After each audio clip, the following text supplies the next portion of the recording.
Tonight, we look into the college ranking system with President Kreis. Kellen talks with Alumni Office Assistant Director Nolan Ryan about homecoming week, and we take an inside look with the Lutz soccer coach. All this and more next on News at 9. Hello Lutz, I'm Paris Franklin, and welcome to News at 9, your visual news source. Put away the fantasy football and dismantle the chess set.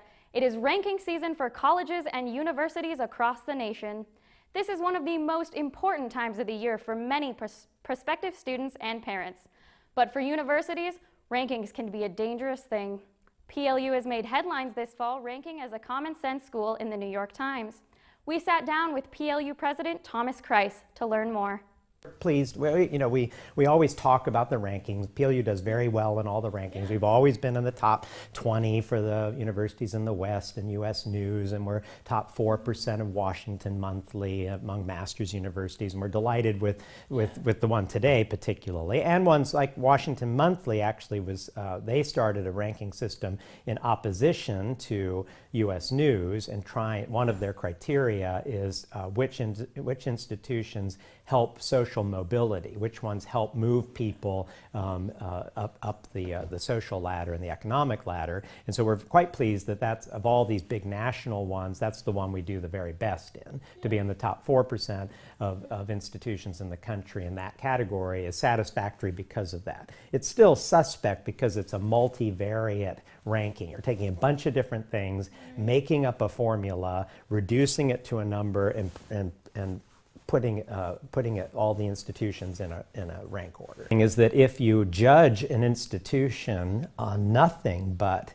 the salaries of the graduates, what is that saying about the purpose and value of college? Yeah. And so very few of us rank order our friends or people we admire based on what their salaries are. And the salaries will depend on what kinds of things people go into. So if you establish a system that only rewards salaries, and if you condition the whole system to respond to that, all kinds of things that we value will not happen anymore. There are thousands, literally thousands of colleges to choose from.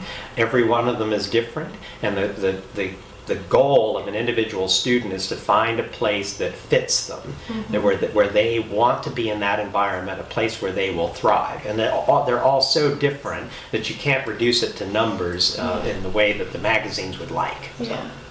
But it is useful, I mean, the data that you get from that, and you can credit U.S. News with getting universities to collect more data than they were ever accustomed to before, so there has been an effort to do that. It's a problem when you reduce it to a single number. Inquiry is one of the things in our mission statement, and so I think it's important to approach rankings as well as a matter of thoughtful inquiry. PLU was recognized as one of the top 10 schools in Washington State for postgraduate earnings.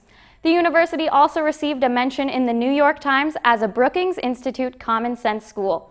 For more information about rankings, check the Mass tomorrow for the full article. PLU went to the dark side Thursday, September 24th. Most of campus experienced a surprise power outage, leaving students in the dark. Several upper campus buildings were affected. We talked with some of the students from Ordahl caught in the outage. My roommate made me go to the bathroom with her because it was super dark in there, and she needed more. Anybody who goes to the bathroom in the dark obviously needs light. So I went in there with her, and then like half an hour later, I think, or an hour later, the power went back on. So I was straightening my hair, and during the process of that, the power went out. So I couldn't finish my hair, and then we went to lunch, and then when we got back, there was power still out. So then I finished getting ready in the lounge with natural lighting for my makeup. I was actually in the bathroom and all the lights turned off, so it's pretty awkward because I couldn't see the. I'm mostly studying in the lounge because there was a lot of natural light in there and I couldn't really read in my room. And then I had to go to the bathroom at one point, but there's no lights in our new bathrooms. Or no windows, so I had to bring my flashlight in there with me because it was really dark. Residents in Steuben, Ordahl, and Hong had to find some creative solutions. Classes held in Xavier, Hauge, and Ingram were either canceled or reconfigured to work with the outage. Where were you when the power went out? Let us know by tweeting at Mast Media and check out the article tomorrow in the Mast for more info. The PLU Women's Center has started a name change campaign on campus. After 25 years as the Women's Center, it is time for something new. Mast TV talked with the director of the Women's Center, Jennifer Smith, to learn more about the name change process and upcoming events. What we want our name to do is define our work in a way that is inclusive and that reflects our values. We want to be cognizant of the fact that there are people who don't identify as female, who feel as though because of the name of the space, it is not a space for them. They may believe in what the Women's Center does, but because they don't identify as female, they don't feel like they can literally physically move into the space. And that's problematic. So the mission is to promote gender equity on campus, and so we want a name that reflects that mission rather than an identity. A few years ago, the Volunteer Center transitioned from the Volunteer Center to the Center for Community Engagement and Service. And so that's a similar sort of move that we're hoping to make, so that we move from something that's identity-based to something that's mission-based and that's sort of aspirational in its focus. What are we working for, rather than necessarily who are we working exclusively with. We wanted to have forums for the PLU community so that we could share our reasons for undergoing a name change. And to also chart the Women's Center history for people who are interested and think about how the name change is an evolution in that overall history. And we're excited to hear other options, frankly, because yeah, we would just like to have the PLU community involved in it to think about a name that reflects how they see our space and the work that we do. The Women's Center will hold a forum in AUC 171 Monday the 12th and Friday the 16th from 10:30 to 11:15. During these forums, the PLU community is welcome to suggest new names and learn about the history of the Women's Center. The new name will be released in March during Women's History Month. Election season came a little early at PLU. Associated students of PLU just held their fall Senate election. ASPLU welcomed 5 new senators to the ranks. Hayden Brunel, April Wynn, and Hannah Peterson are among the new senators. When asked what being a senator means to her, Wynn replied, "My peers are trusting in my capabilities to represent them and be their voice among many." Mast TV is cheering you on, April. Most of the new senators have had previous experience with student government. To hear more from Wynn and other newly elected senators, check out tomorrow's issue of The Mast. As some of you might have known, last week's episode of News at 9 was a little off script. After several technological failures, our staff was forced to get creative. Take a peek at behind-the-scenes reflections from last week's episode. When we come back, Kellen will take us through everything arts and culture. Tell me about what happened last week on News at 9. So everything was going pretty great, like better than usual, because we were all just like kind of really relaxed about it, and then all of a sudden, like for me, I'm new here, so that when the teleprompter stopped working, I was like, oh, that's new, that's not good. Literally, I mean, it was like 9 o'clock, we were cutting it really close. Everything just like fritzed out, nothing was working, and I was standing with my headphones on talking to our floor manager in the studio. I'm like, no, wait, have the anchors talking to the mic, our audio isn't working, wait, have Rizal say something else because the teleprompter isn't working, oh my gosh, wait, what? And then all of a sudden, everything just kind of went kaput. And then we mad rushed, you grabbed a TV, loud noises happened, people were kind of confused, and all of a sudden we were broadcasting out in the hall out there. So Matt had me download the app while he was furiously managing everything else, and then turned the broadcast on, and then held the iPod as still as I possibly could for about I think it was about 20 minutes. I sat there, we plugged my computer in with all the video packages for the week into an HDMI cable that connected to the TV, and I manually sat there and pressed the packages as my home desktop thing was up. So people saw like my inspirational quotes that I have for myself and like all my other like dinky things on there. I thought it was super interesting that the atmosphere was more fun than anything. Nobody was mad, nobody was running around yelling at each other. Instead, everyone seemed to be having a good time, and everyone was really, really excited that we got to try a new method of putting the content online as opposed to the typical in the studio with the cameras, with the teleprompters, and all of the stuff that we usually have available. And so this week we are back in our normal studio with everything operating as planned. Enjoy the show. Hello, Lutz. My name is Kellen Westring, and this is Everything Arts and Culture. Tonight, we're going to take a look at what the Scandinavian Culture Center has been up to, welcome a special guest from the Alumni Office, and find out what is happening throughout campus for Homecoming Week, and much, much more. Coloring is not just for kindergarten anymore. Color Me Calm was an event developed by the Counseling Center, but is now a popular activity at the Diversity Center every Monday all day long. Next time you're overwhelmed with your studies, take a break and visit the D Center to color your worries away. The Scandinavian Cultural Center has been very busy this year, hosting cultural events such as the Scandinavian folk dance classes and Norwegian cooking classes. The first class took place last week. Your weekly meals or to be significant with your significant others. For more information about these classes or to see what else the Scandinavian Cultural Center is doing, you can go to give information at the concierge desk or visit plu.edu/scancenter. Reactivated Man, the newest PLU Black Box show, is here. Reactivated Man runs in the studio. First year, Ben Cox made this trailer to get Lutz hype for the show.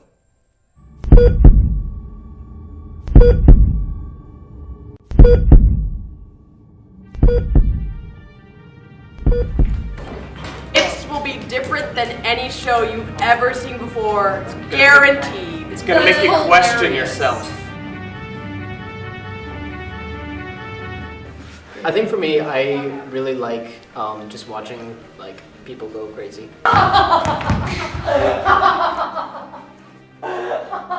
There's so much energy in this show and so much tension.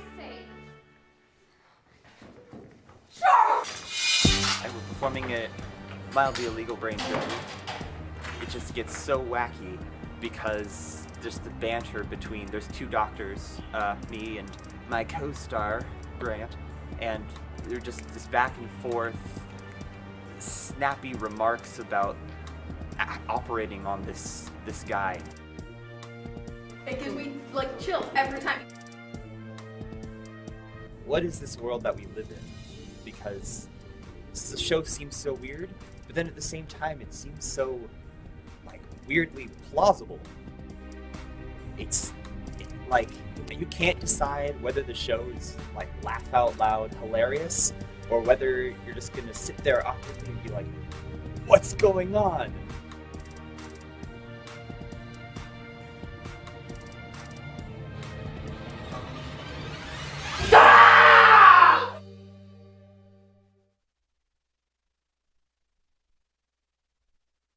Learn more about Reactivated Man in the Arts and Cultural section of Tomorrow's Mast. Earlier today, I got a chance to meet Nolan Ryan, not the famous pitcher, the assistant director of the Alumni Office, and to see what he's been up to. He's in charge of planning Homecoming Week. So if you want to meet him, swing by Laser Tag on Friday in the Fieldhouse. Say hello and help celebrate Homecoming Week. Let's meet Nolan. Hi Lutz, my name is Kellen Westring and I'm here with Nolan Ryan today. And he's going to give us a little bit more of the inside scoop about Homecoming Week. So Nolan, tell us a little bit about yourself and what you do for PLU. I'm originally from St. Louis. I'm the assistant director of alumni and constituent relations. I worked at PLU for about a year, and in my role, my job is to engage alumni through various capacities. So whether it's time, talent, or getting them involved, coming back to campus for different things, doing regional receptions. So basically, the events of the alumni office all fall to me. And what exactly do you do for Homecoming? Homecoming is it's a campus-wide event. Our office, the alumni office, is kind of the ringleader of all of the things that are happening. We do all the marketing and promotion of things, as well as coordinating with various other campus partners, like the Wild Hope Center and the Wild Hope Center to bring the Meant to Live lecture to campus. Our office also works with reunion committees, so the 50th and the 60th reunions. We work with them to help them promote their event and get people excited, and yeah. Awesome. Now, and what does this week look like event-wise? Event-wise, we have a lot of exciting things going on. On Monday was the homecoming kickoff in Red Square, where they sold some happy hour tickets for the dance. Tuesday was the sweater swap. Tonight is the hump event happening sometime. Tomorrow is the Meant to Live lecture featuring Dr. Jan Brunstrom Hernandez. She is an alumni from 1983. It's a speaker series that comes every homecoming, and it's to explore one's vocation. And then Friday night we have karaoke at 2:08 and laser tag in Olson Fieldhouse. And then Saturday, our office doesn't plan this, but the Student Activities Board has planned homecoming dates on Saturday night, in addition to the game during the day. What are you looking forward to most during the homecoming week? I think I'm most looking forward to Saturday's activities. The homecoming football game always brings out a large crowd to cheer on the football team. And then Saturday night, our big event is the wine walk. So as you might have seen on social media, the Marketing Communications Department has collected 125 different artifacts that are significant in PLU's 125-year history. And so what we're doing is we're taking some of those objects from the artifacts, or from archives, and various campus offices, and displaying them down in the lower level of the UC. And then we'll be bringing in 4 different wines produced by alumni vintners. So people will get to sample some wines, learn some history about PLU, and get to know each other a little better. When next year's homecoming rolls around, what's something that you guys might do differently? I think there's always something you can do better, and there's always ways to make things run smoother. I've really enjoyed all the new student components of homecoming this year, and kind of making it a better or helping to make a better student experience. So I think just our goal would be to make it bigger and better, and make homecoming bigger and better for everyone involved. Now, what's the theme of homecoming? How did you guys come up with it? The theme this year is Black and Gold Never Gets Old. We just did some Googling actually to come up with potential themes, and we thought that this one fit best because of the 125-year anniversary of PLU. Awesome. Now, Nolan, is there anything else you want to tell us about homecoming week? No, homecoming week's just a great opportunity for students to connect with alumni. There's some different events to help students network and see people that have come through PLU before them. Otherwise, we hope you have a fun week, and thanks for the support. Awesome. Well, thank you so much, Dylan, for giving us the insights about homecoming. My name is Kellen Westring, and this is Everything Arts and Culture. Up next is Dylan and Kara with sports. Welcome back to News at 9. I'm Dylan Foreman. And I'm Sam Ellison. Welcome to sports. Volleyball had another weekend of ups and downs as Willamette rallied to beat them Friday night in 5 sets. The team responded well Saturday with a 4-set victory over George Fox. Tonight the team took on UPS on the road. The team won 3-0. They'll be returning for their homecoming game against Linfield Friday night at 7. Men's golf followed up their 3rd place finish last week with another 3rd place finish, this time at the Whitworth Invitational. This weekend, the men's team will be joined by the women's team, who had the weekend off, to compete in the Northwest Conference Classic. Last week, men's soccer coach set the all-time team record for career wins with 150. Mass TV reporter Jake Bilyeu got a chance to talk with the coach and his team about the milestone. PLU's best coaches always establish a winning tradition. Men's soccer coach John York is no exception, as he recently set the team record for wins with 150. Yeah, it's really set in because I've heard from so many people in the last couple of days, just, alums and people who have worked here, and it's just, it's been kind of cool to just see how many people still follow the program and they're still connected, and, hearing from the alums has been the best part, just having some dialogue with them, and some of them I haven't talked to for a while, and it's been great. It takes much more than a coach to get that many wins, but York has had no trouble gaining the respect of his players over the years. What's probably stood out the most is you can tell that he cares just as much as we do. He's 100% into it. He does everything he can to be here. He'll literally take us anywhere, wherever we want to go. I would just say it's never-ending support. And it's not just the players that will remember him. York has also formed long-lasting friendships with fellow coaches over the years, including assistant Jamie Bloomstein, who recently completed his 400th game with the team. We mesh well, we're on the same wavelength when we do things and so forth, and it's just been a great experience, and I've learned a lot from John, and we'll probably be here forever, so hope to get another 400 maybe, but all in all it's been great. We love traveling together, and it's been a great experience. This is Jake Bilyeu reporting for Mass TV. Coach York and his team followed up the monumental victory with a 3-2 win over Linfield last Saturday. Unfortunately, their match against Willamette the next day ended in a 1-0 loss, dropping them to 3rd in the Northwest Conference with a 4-2 record. They'll get the chance to reclaim 2nd place this Saturday, though, when they head to UPS to take on the Loggers. Women's soccer won 2 key road games this weekend, defeating Whitman 1-0 on Saturday, and then beating Whitworth 2-0 the following afternoon. With the 2 wins, the team's conference record rises to 4-1-1, putting them in second place, just half a game behind first place Willamette. This weekend, the team will host Linfield on Saturday at noon. They'll follow that up with another noontime showdown, this time with Pacific. Football struggled their way through another tough loss as their first conference game of the season ended in a 34-7 loss at Pacific. The team had its sights set on getting its first win of the season this weekend as they host conference foe Willamette in their homecoming game. We hope to see you there, but if you can't make it, be sure to follow the game on the radio by tuning in online at plu.edu/laser to join Steve Thomas and our own Kellen Westring, who will be calling the action. That's all for tonight. Make sure to tweet us your thoughts at PLUMast. See you next week. Thanks for watching.